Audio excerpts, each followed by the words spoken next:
Salut, donc là on va installer un coupe-circuit sur le PP3B.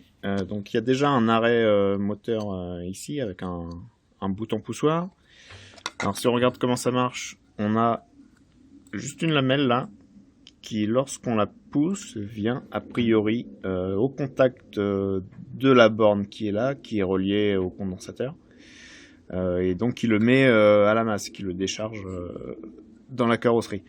Donc on va mettre le bout du câble d'une poignée homme-mort ici, et normalement ça devrait fonctionner.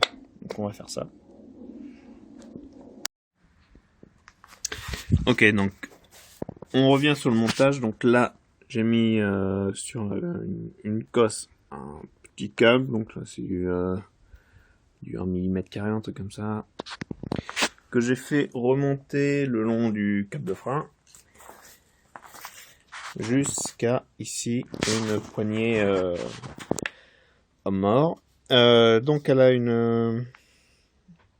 la possibilité de se chanter pour le démarrage, donc on appuie dessus. Et là du coup il y a un tout petit espace entre la vis et le gabarit. Et donc quand on vient réappuyer dessus, donc là on écarte bien, donc là on va pouvoir laisser tourner le moteur, et quand on relâche, la vis vient faire contact sur le métal ici, et le câble donc passe à la masse. Donc voilà, donc on va tester ça. Donc pour le démarrage, normalement, donc on met le starter,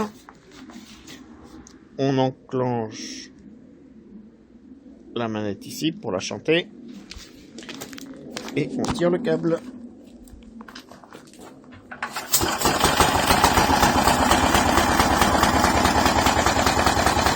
Voilà.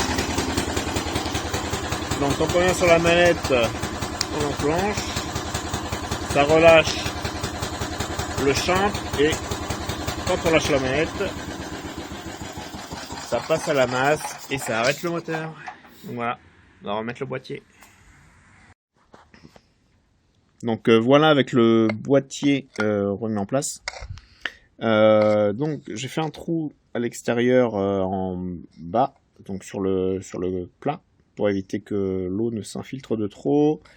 Je l'ai scotché à l'extérieur et à l'intérieur en plaquant bien la cosse vers le fond. Donc ça c'est pour que le bouton poussoir puisse toujours fonctionner. Donc il faut rien sur la course évidemment de la lamelle lorsqu'elle vient en contact de l'écrou. Donc voilà. Donc tout simplement, voilà, réenclenché, et on a un motoculteur qui peut opérer en toute sécurité.